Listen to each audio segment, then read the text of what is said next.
Hello, everyone. This is Teodora with us, and this is EP-03 of the Generalists. Teodora, please let us know a little bit about you and, a little bit about your journey. So, hi, my name is Teodora. I'm 21. I am currently living in the Netherlands because I'm studying creative media and game technologies at Breda, and I am gonna be starting my third year of education. And I am focusing primarily on tech art and procedural content generation. Yes, that's it. That is a good start.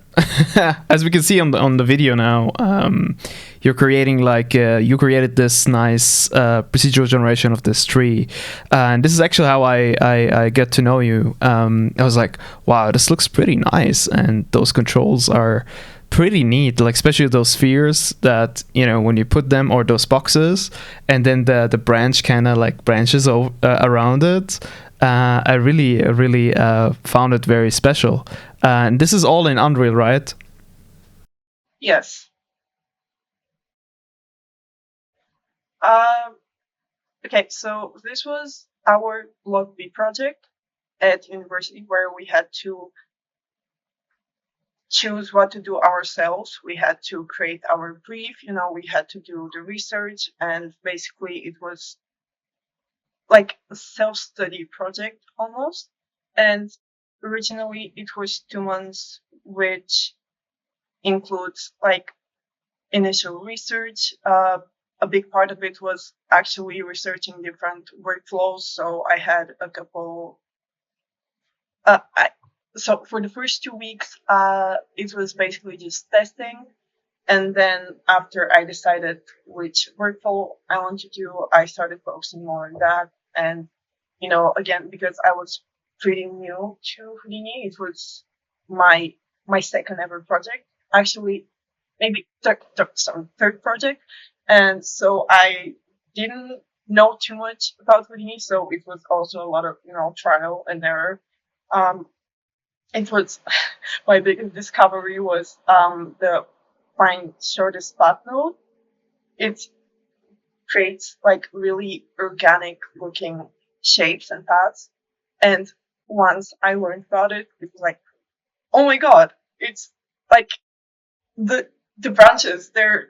I can do them with that, and I don't have to come up with my own solution for it, right? So it's really cool that there's so many tools in Houdini, and they're sometimes kind of hidden if you don't know about them. And then once you find them, it's like, oh, this makes my life so much easier.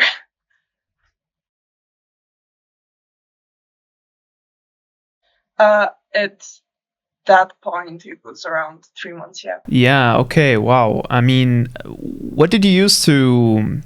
How can I ask this? Like, what helped you the most getting your understanding about Houdini?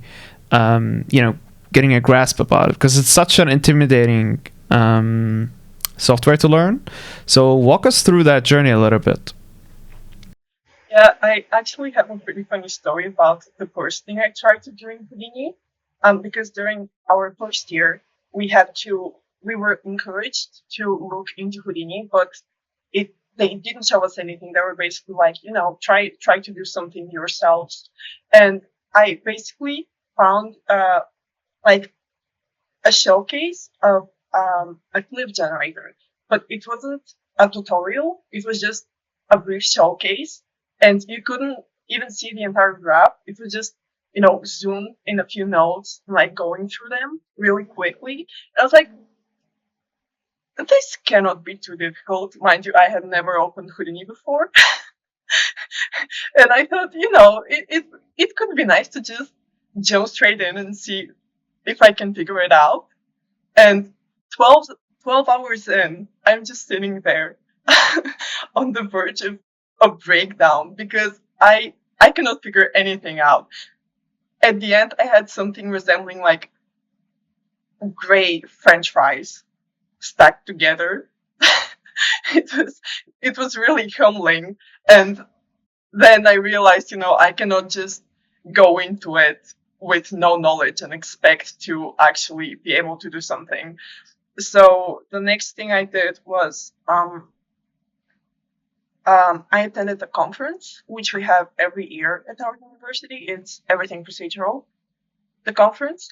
And there were master classes. So I went to the beginner master class, and there I learned, a lot more about the actual logic in Houdini. So I was a little less intimidated. And then with the logic, sorry to interrupt, but like, what have you been taught at this masterclass had helped you? So first, it was node navigation. I didn't really know what the flags did even, so that was really useful. And then it was parameter linking, and just I didn't even know how scaling worked, because when you have a geometry node, and inside of the geometry node you put like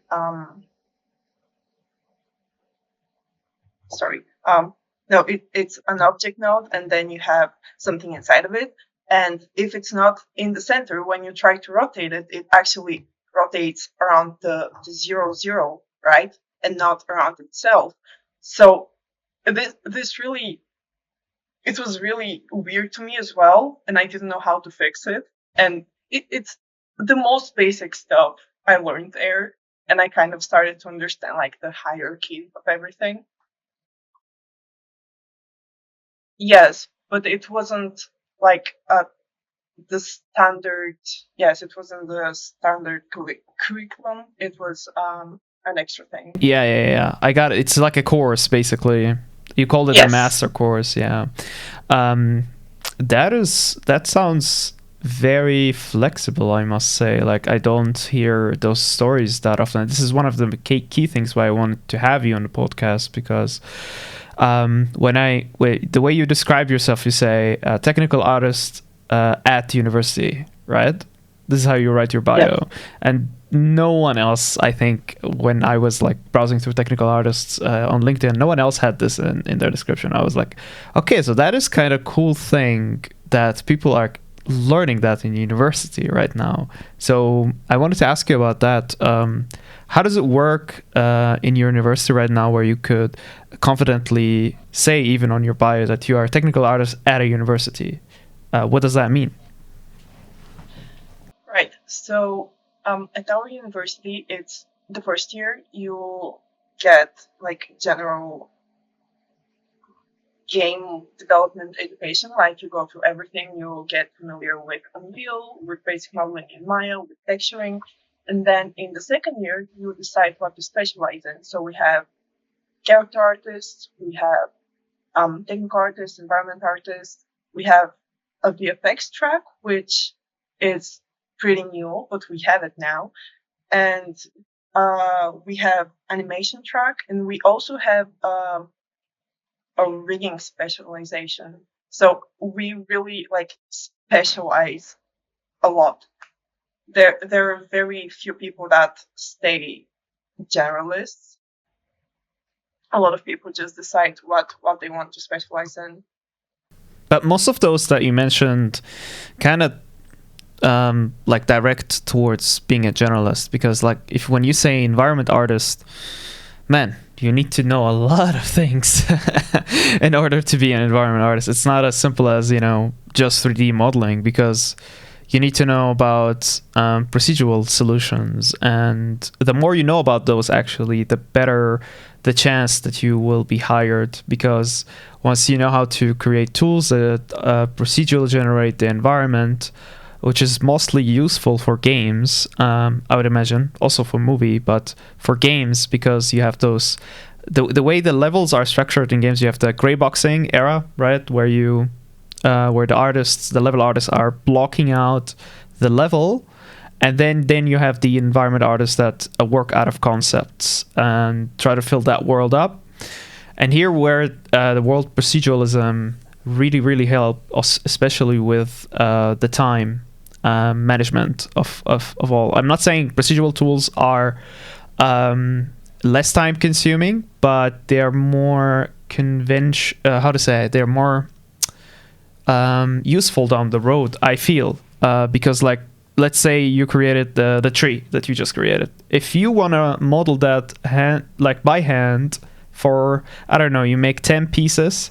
First of all, it will be repetitive in the world at one point because you will see the same tree over and over. But your tool is so helpful because you could create any tree you want that fits the world logically. Like, say, for example, there's a building and this tree is behind the building.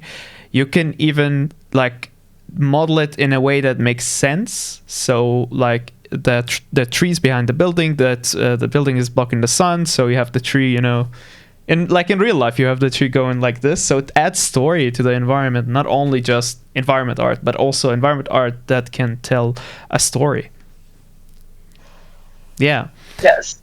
So I think once you go towards those directions, you will end up maybe willingly or unwillingly being a generalist, more or less, because there's just you need to know a lot of principles, and you can speak from experience, right? Yeah, so to be a good artist, of course, you have to have base knowledge of pretty much everything so you can take informed decisions.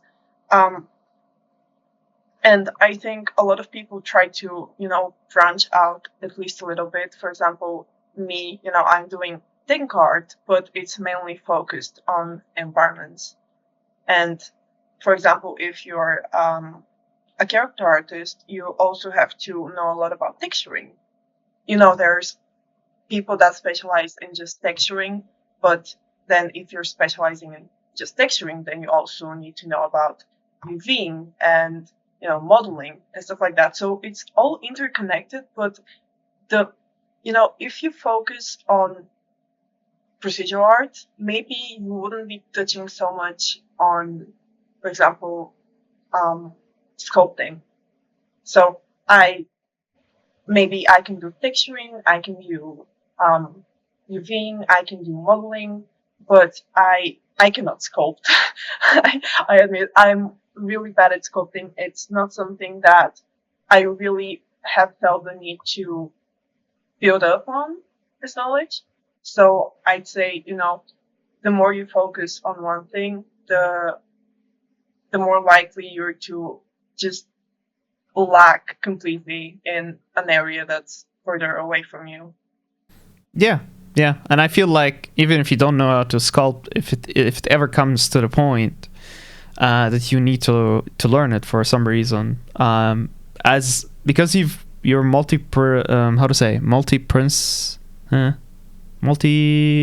I forgot the word.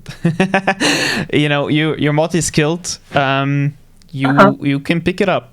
I think easier because you've learned different tools. Like, say, you just learned Houdini. Houdini is not a simple program to learn. You probably were able to learn that easily or easier than others because you already have learned 3+ or 5+ programs at that point, right? What did you work with before you went to Houdini? We worked with Maya, which I am not great with Maya either. Before that, for my intake, I learned a bit of Rhinoceros 3D, which is a modeling program, but it's I forgot what the term is. It's not poly based.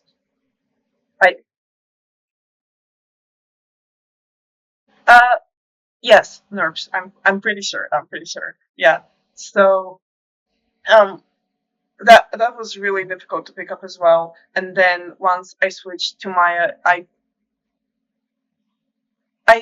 don't think I really got comfortable with poly modeling, and I feel like doing tech art has kind of given me the comfort to not actually dive too deep into it, because when I am doing tech art, it's when you're modeling stuff procedurally, you don't have to think so much about structure as much as people who specialize in modeling do, because You have to do like high poly, low poly. Sometimes you have to think a lot about edge flow and stuff like this, which is not as intuitive to me.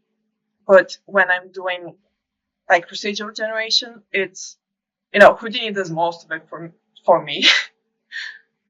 And also it optimizes. I was very shocked by how fast it optimizes and it generates those UV maps and the UV seams, and it has this auto UV that just like I was mind blown. I was like, I always had the fear of UVing, although I enjoyed it, but I was just shocked by how fast Houdini can do it for some reason. Yeah, I was surprised as well. I guess the only downside to Houdini that I could think about or like the procedural modeling, is the originality of the asset that you're creating. So, for example, with the traditional route of putting it in Maya, modeling it, having the high poly and the low poly, then taking it in ZBrush, creating your sculpture out of it and everything else. I feel like you can create those really nice custom handmade, let's say, pieces, right? But I can see Houdini helping out with procedurally generating the base of those. And then you could take those, and especially the details on those, like say you're making a lantern, you know what a lantern is, with the one with the light inside, and you want to have, let's say, I don't know, endless possibilities on the designs. So you procedural generate, you create this tool that could create one that could be really tall, and the one that is really wide or short, and you already have 6 to 7 or infinite number of possibilities. But this takes me back a little bit to the like the museum thing you made. You have it on your portfolio. This I don't know what you call it. What do we call that building type? A temple. Okay. When you showcased it on your ArtStation, the first image was like completely different from the last image. How did you build that one? Because I was like, wow, there's a lot of options, a lot of parameters. Yes, let me open it up real quick because I am not sure which two you're comparing. So one thing I regret a bit about this project is that it can only create like rectangular temples. And I know some people, when they were doing this project, they made like options to have, inputs for the general, what is it called? Silhouette. And then it creates the temple based on that. So you also have like endless variations of shapes for the temple, which was really cool. I didn't get that far because it looked intimidating. So I thought I'd focus more on, different things. I wanted to learn more about L systems. So, I focused more on that. And the people who did like the other control thing, they didn't dive that deep into L systems, for example. So, you have to. It's a team-made project, right? That's what you're trying to. It's everyone does the same project, but themselves. So it was make a procedural temple, but you do it yourself, right? You decide how to do it. And to do the same thing within a team or like within a setting with other students, right? In that case, so you can exchange ideas and ask about how a certain person was able to build it that way, and you can help each other. And yeah. How did that work out for you? Well, I got a lot of help from people because, sometimes you're really stuck with something and you're like, man, there must be a really simple solution, but I cannot figure it out. And then you turn to the person next to you and you're like, do you know how to do this? And they're like, yes, here, it's fixed. And you learn really fast because, you don't have to search for the solution. for like 10 or 15 minutes. You can just ask and then it's fixed and you learn so much quicker. Yeah, I And think like that is the advantage of attending an actual physical school with other people and not an online one. Like I haven't been into a physical setting like you're doing right now, which I think is a highlight, and that's why I really wanted to talk to you, because like in comparison to what is popular these days, it's like, you know, attending online courses, but you miss so much like these interactions like you just mentioned before, right? yeah, I think, yes. No. Please, I talk a lot. So if you feel the need to say something, please interrupt me. I don't know when to shut up. uh, yeah. So I think this the environment is really valuable. I think that's actually the most valuable part of attending a university for this, because you get a lot of networking, you get a lot of connections, and you get to work with people who are passionate about the same thing you're passionate about, and we end up with some really amazing projects, because usually every year you have a group project like towards the end of the year, and you get in a team with 20 people and you create a game. It's such an awesome experience, which if you don't have access to this environment, the only way to get this experience is through game jams, which which are usually like a very short time span, and you almost never know the people you're getting with, which is not necessarily a drawback, because again, you get to meet new people and figure out how to work with them. But, you know, being able to work for like 2 or 4 months with the same people and, you know, having a dynamic with them is just great. I am so grateful for being able to do it. You said it yourself. Game jams are definitely way too short in most of the cases. I think they're good to practice prototyping, but it's almost always not a good fit for artists like us in the term, or in training ourselves to work in a studio environment, because you mostly have tenfold the work, most likely, for maybe like a longer, I don't know, double the amount of time or triple the amount of time, which is unrealistic if you're going into a game jam. And also like building those tools procedurally takes so much finery. You know, you need to really sit down, take your time. The rush part in a game jam, I think, could work against that factor, which is very important. But at the same time, I think you could learn a lot of new skills. I always feel like the online challenges are a really good fit for that. But even though these also have a time frame, but it's not as stressful as a game jam, where you also are dependent on the others working with you. And with a challenge, you're alone. Or maybe you're working with another artist, but you're all artists, basically.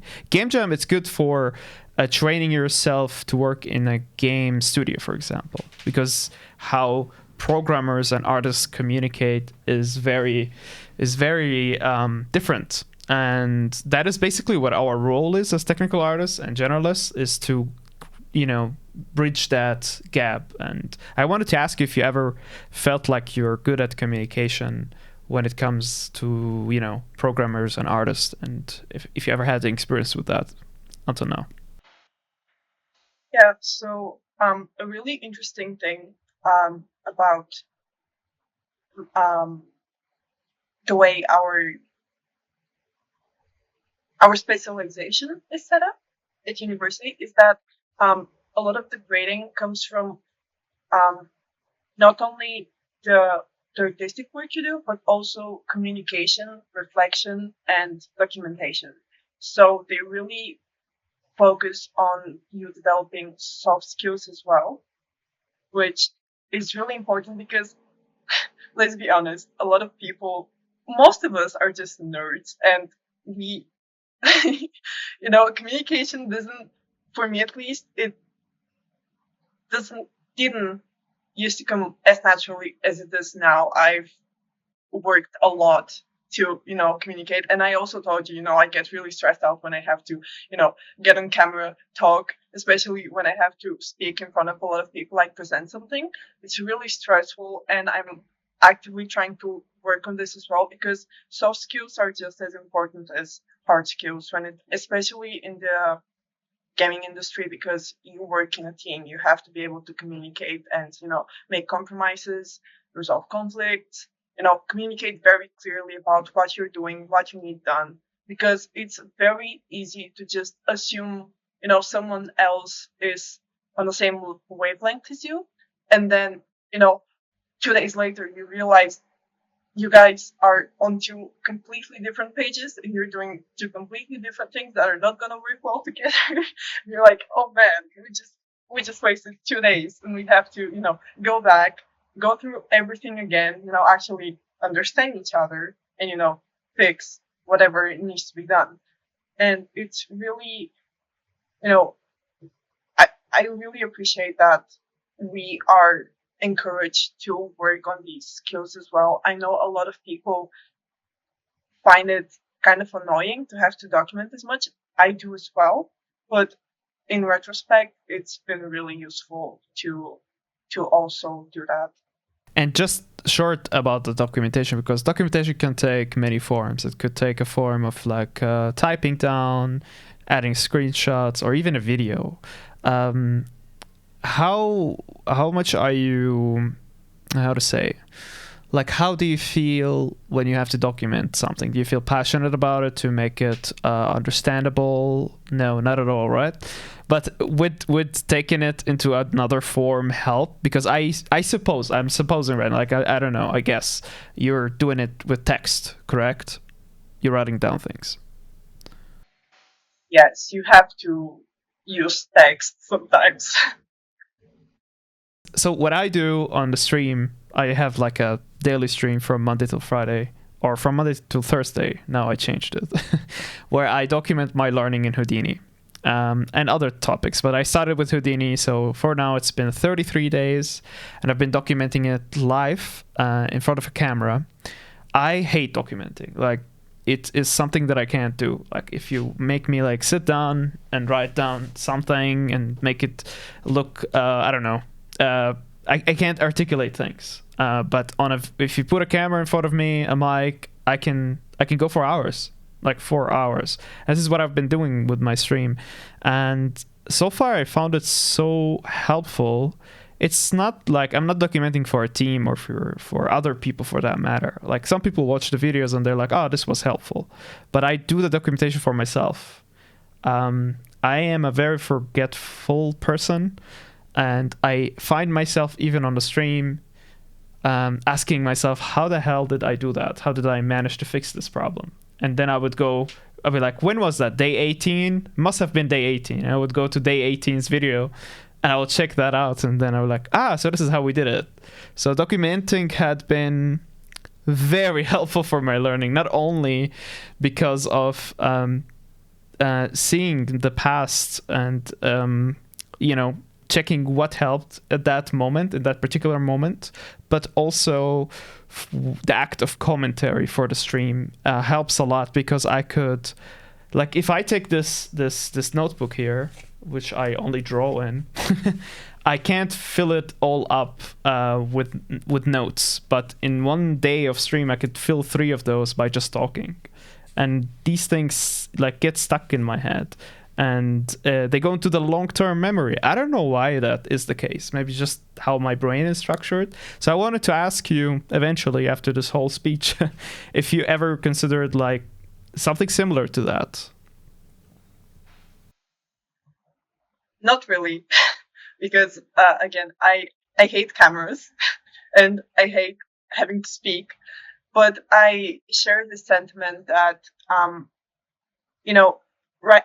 writing stuff down never really worked for me, because I always, when I try to remember something, I'm always like, oh, I used it in this project. So then I open the project and I look it up from the project, or I Google it again, because I have found that when I write stuff down, every time I need to remember it, I just go and look at it.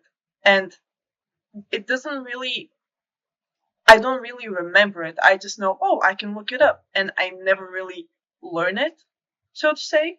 It never really like gets into my brain, and it's yeah, and it's like I need to. It's at some point it should start being intuitive. Like, oh, I need this thing. I already know where it is because I had to look it up 3 times, and each time costs a lot of like time and energy. So I am more inclined to actually remember it. But if I just write it down and I can look at it like instantly, I'm like, yeah, it doesn't really matter. I can always like look at it again, and I don't really learn it. So it's I I find it to be like more bad than good in a way. It I'm sure it works for other people, but it doesn't really work that well for me. When it comes to documentation, it's, when I do it, it's for other people, for the teachers, because, they need to see your process to be able to evaluate your learning, right? Yes. It's And it's of almost like a course, proof that you went through it. That is the main yes. purpose of it. But like in this day and age with ChatGPT and everything, you can almost fake 50% of it, which could be damaging to your own learning, honestly. And I understand the sentiment of like, yeah, well, if you do it, it's on you. But at the same time, like we're talking about the universities right now that they have to change the way they think about those things, and there is different ways to, in my own opinion, and I'm all in for innovation. Like, I'm not saying my discovery right now is like the best discovery ever, documenting your progress life, but I think what it takes away from me is all the work that I have to do after. So what do I mean by that? When I'm documenting it by recording it, forget the streaming part. The streaming part is like, something I'm doing on the side. But like hitting the record button, and just for your own documentation, it's like a time machine. Oftentimes in Houdini, you changed one checkbox. Nothing's working anymore. And then you go back into that video, you're like, okay, where did I F up? And that is that's like a superpower. It gives me this superpower that I know no one else could have, which is to go back in time and check out where did this thing go wrong. And I'm thinking now, if like universities could start this type of new documentation that is not just text based, but also live. That means I'm not talking like your video has to be there, your face has to be there. It's all topics that I think can be discussed, because I don't want to just dismiss the idea by like saying maybe some people don't want to show their face or show their voice. I understand that fully, but I think it would take so much work out of the students once they can let's not focus on the documenting live, but let's try to do the documentation in a form of maybe a reel, which is more real, more something you might do in reality. Like do a reel and try to explain it maybe with video or with text. Maybe you get the choice to showcase that. I don't know. I'm trying to like solve a problem that I never have to face in my life because I never went to university, and I have no idea. It's never too late. I know it's never too late, but there's a lot of factors that are stopping me from going to university. One of them is the actual legal papers to do that. So I'm originally a Syrian refugee. I live in Austria right now, and I lost all my educational documents on the way. Like I have nothing left, and getting the proper ones here is a challenge because of language barriers, and also there are ways. I'm not putting a lot of excuses, but I would love to attend a university as such, the one that you're attending right now, because the whole concept sounds amazing. especially the ability to sit down with other students and other teachers who maybe worked in the university in the industry before and just talk to them. I wish I had access to that, basically. So I'm very jealous in a sense. Yeah. Understandable. Yeah. Because I went the self-learning route, right? Everything learned from on your own. It's all your own responsibilities, but it has its own downfalls, especially when it comes to accountability. And so I've been on that route now for 3 years, I would say. I started signing up to a college called CG Spectrum. It's been great there, but I felt I was missing this meeting other students and sitting down physically and doing something with other people, because it was just all online. And that is nothing to discredit them. They've structured their courses very well, and we had access to great mentors as well. But I didn't have this accountability like you have in a university, for example. You need to do something in order to get that paper or to proceed to the next level. This thing is still missing in online courses, and I think there's a lot of a chance to improve there, honestly, to take from both worlds, basically. So one way works for me now with the accountability is that I do the stream, because if I say I'm gonna create this procedural bridge, then I better do the procedural bridge. I have to be held accountable to my own words. But I wanted to ask you, how do you hold yourself accountable, and do you struggle with that? Also, have you ever attended online courses before? So first, I want to say that learning yourself without having an institution to guide you is really difficult, and it takes a lot of commitment. So I am it's really impressive that you do that, and I am really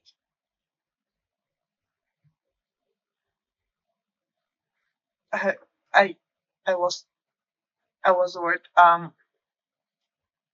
sorry um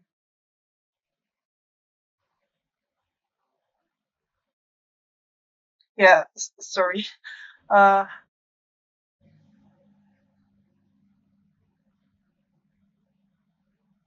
oh my god, my brain just shut down.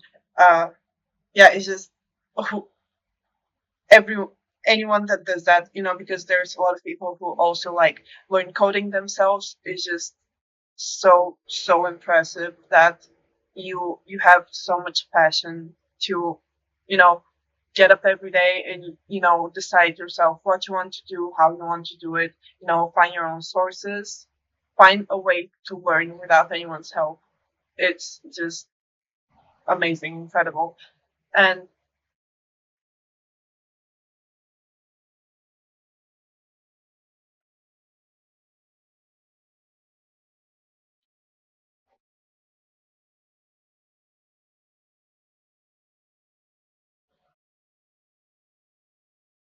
uh was I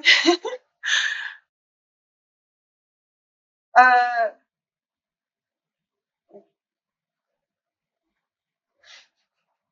okay. uh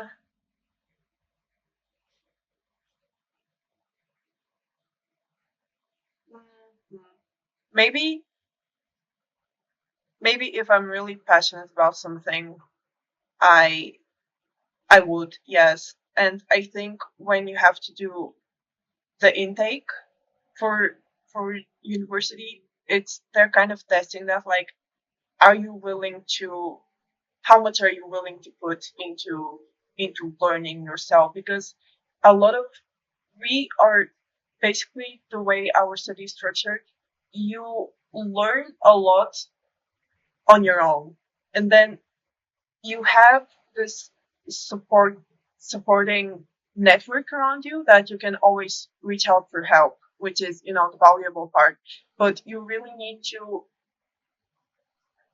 be like accountable again.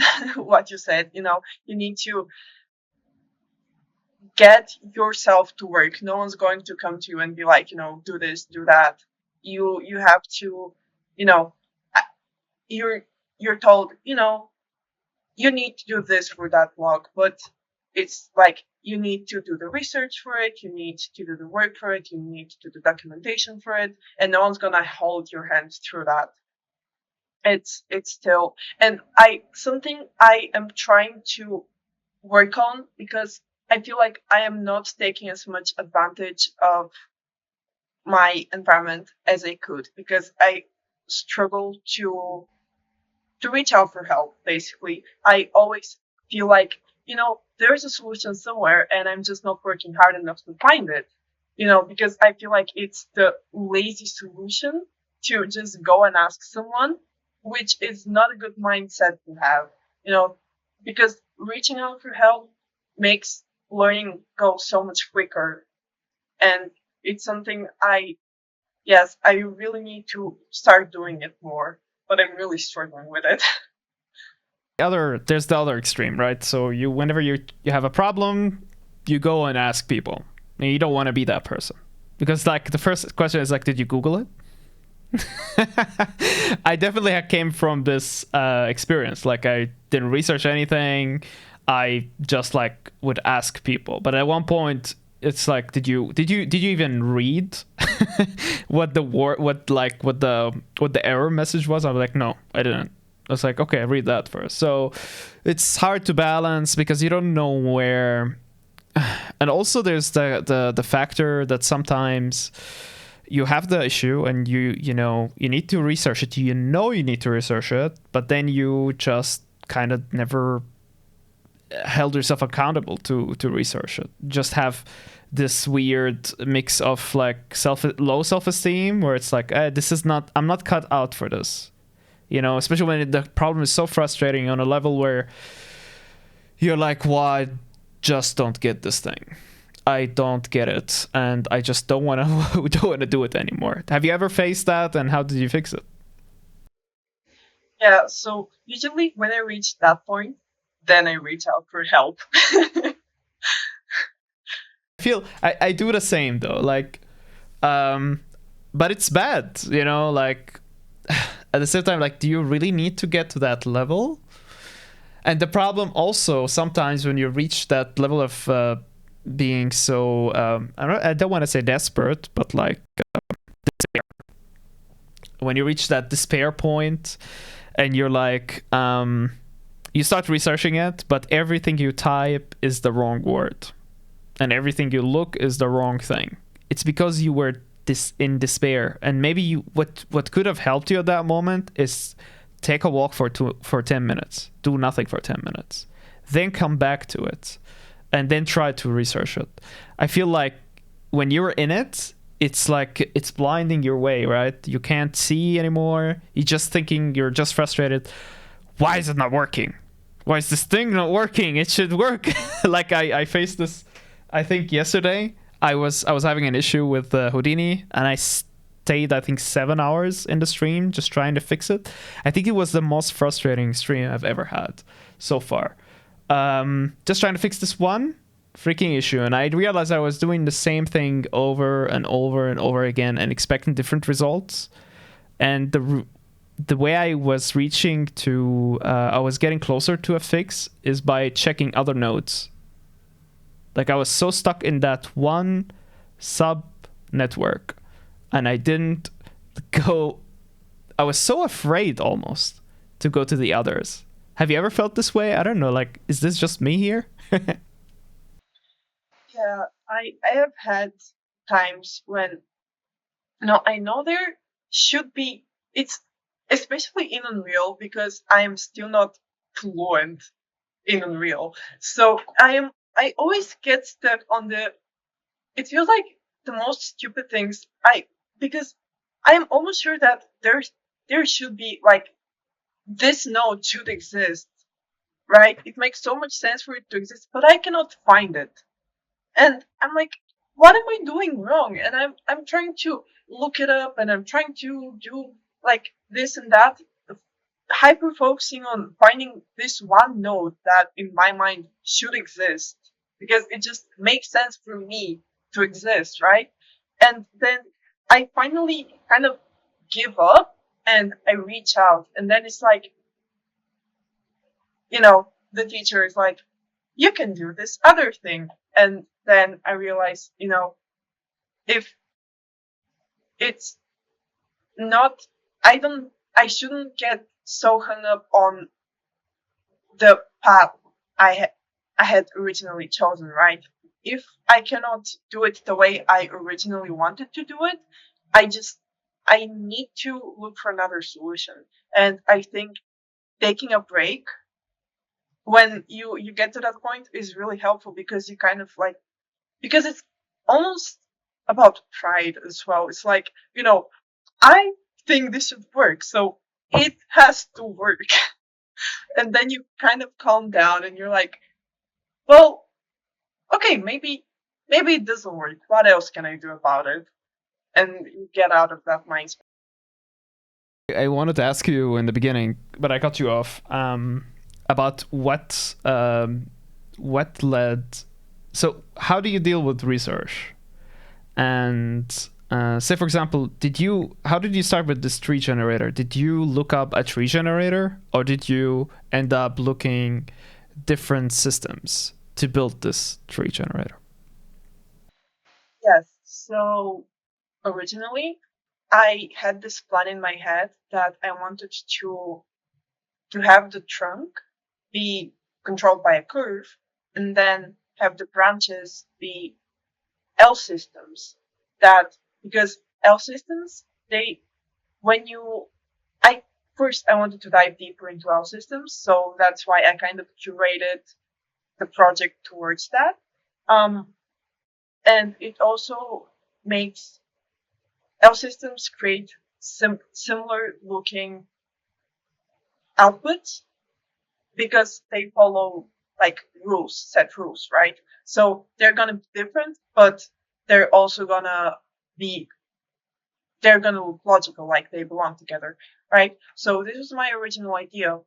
But then I had a talk with my teacher about the project, and he suggested that I use those sphere controls. So you put the you decide where you want the leaves to be, and then you have the branches generated based on that, instead of the other way around, which it was really interesting, and that's why I decided to do it. So it wasn't my idea, and it wasn't something I stole from somewhere, although I'm sure someone must have done it, right?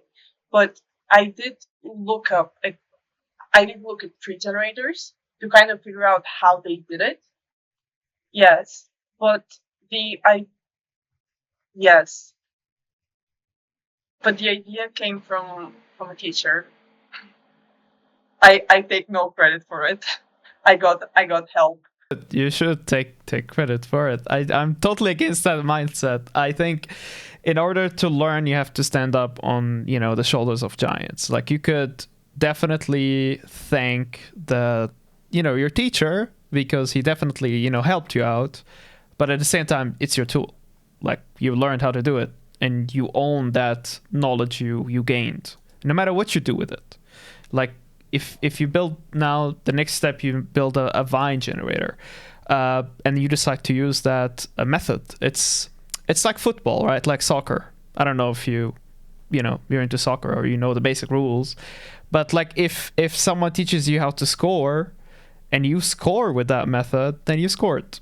It's still you got taught, but you could still take credit for that. You scored that damn goal, because you could have chose to not do anything with that knowledge, but then you took that knowledge and you applied it immediately. And that is, I think, how a teacher could feel proud about not only their work, but about their student as well.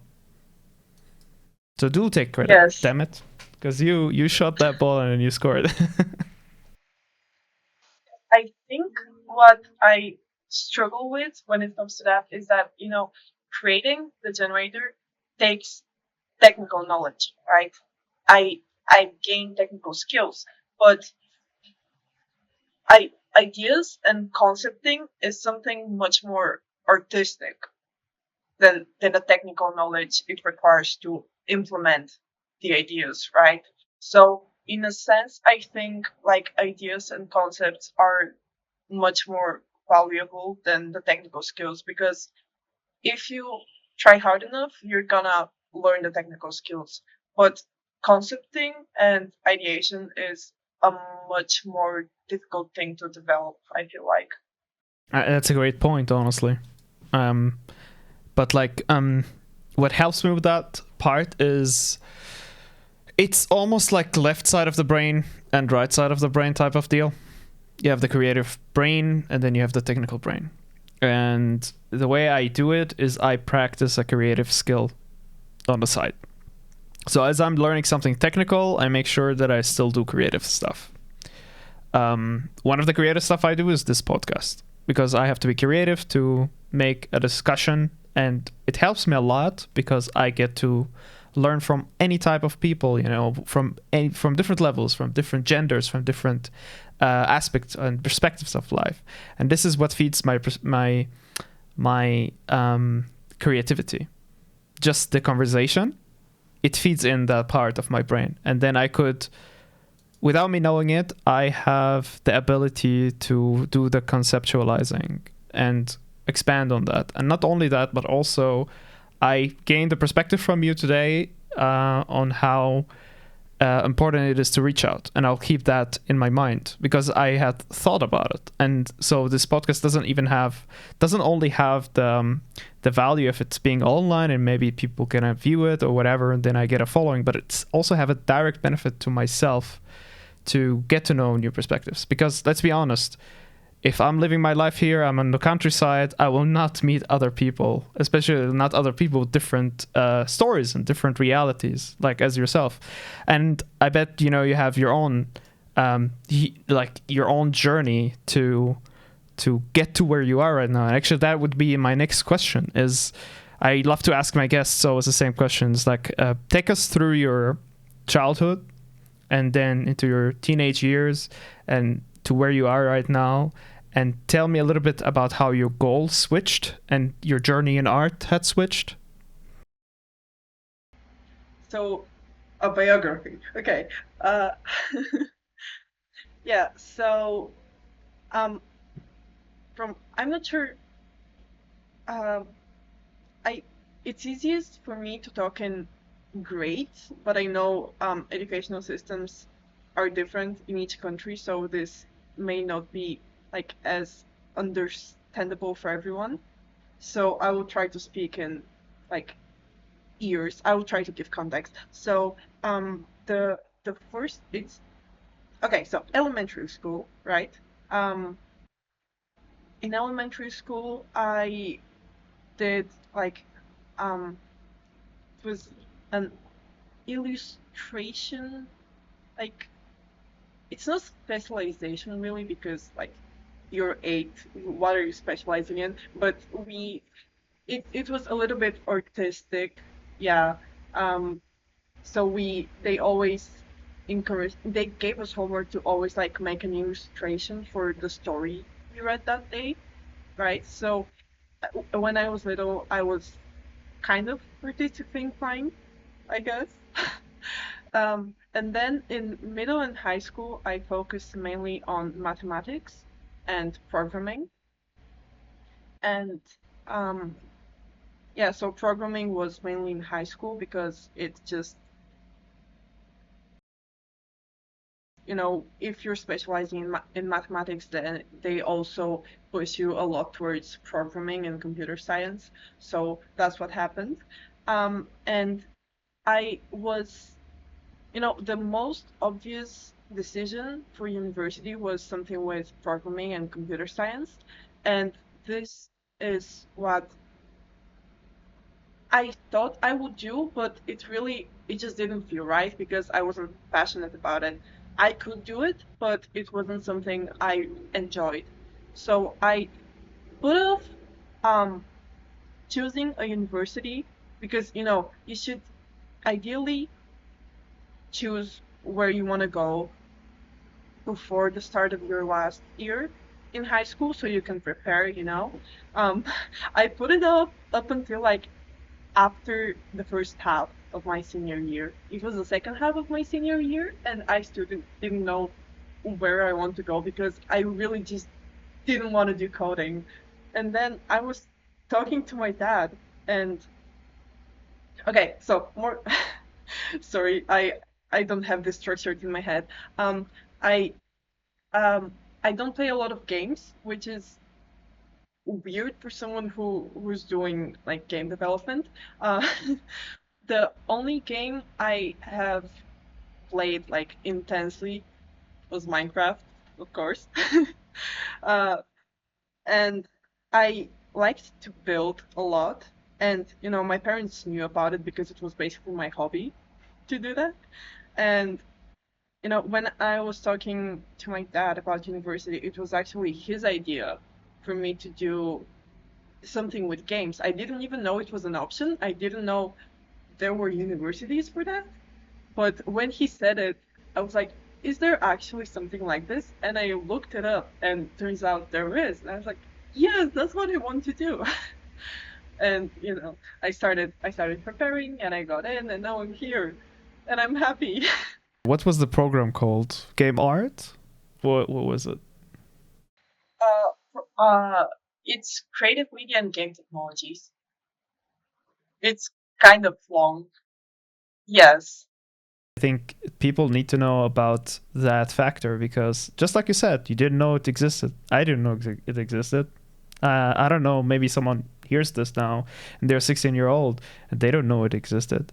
But you've learned a lot. You look. I mean, look at that tree. Damn, looks pretty cool and looks like a cool job to have, honestly. And you are in a perfect track, honestly. Like you're 21. You're doing this. You already know a lot of knowledge. Super jealous. You're really, really on a good track, and I love that. So creative and what technology? Creative media and game technologies.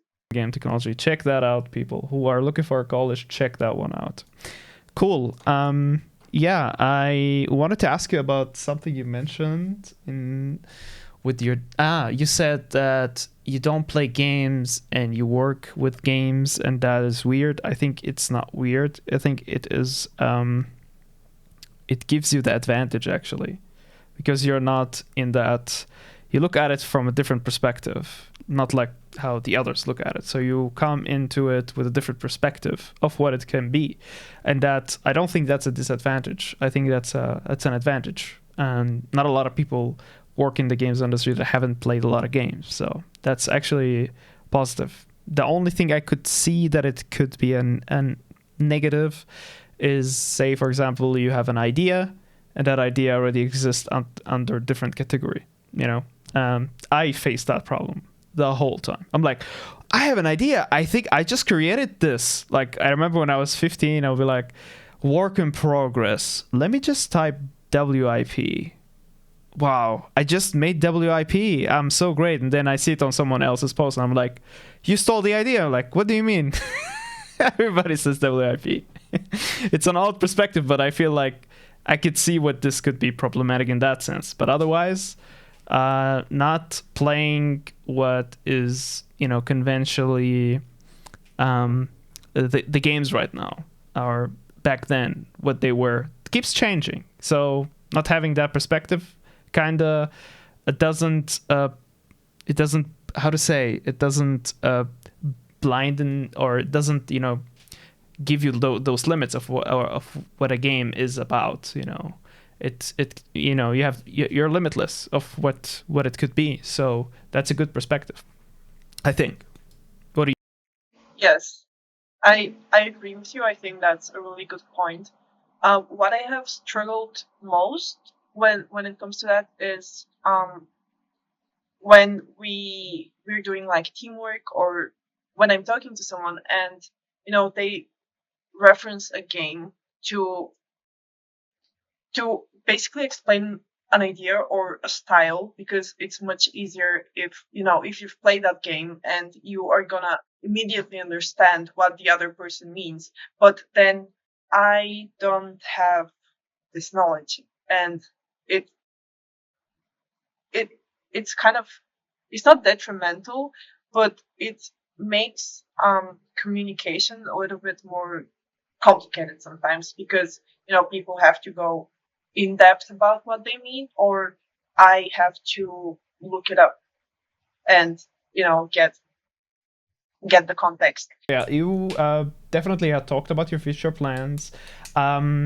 I wanted to say and ask, where did this spark happen with your because a technical artist is both things, technical and an artist as well. So where I've understood your technicality so far. You went into coding very early on, but I like you mentioned in the beginning, in the elementary school, you had this illustration thingy, and so I wanted, but you didn't mention it again. So where did this connect?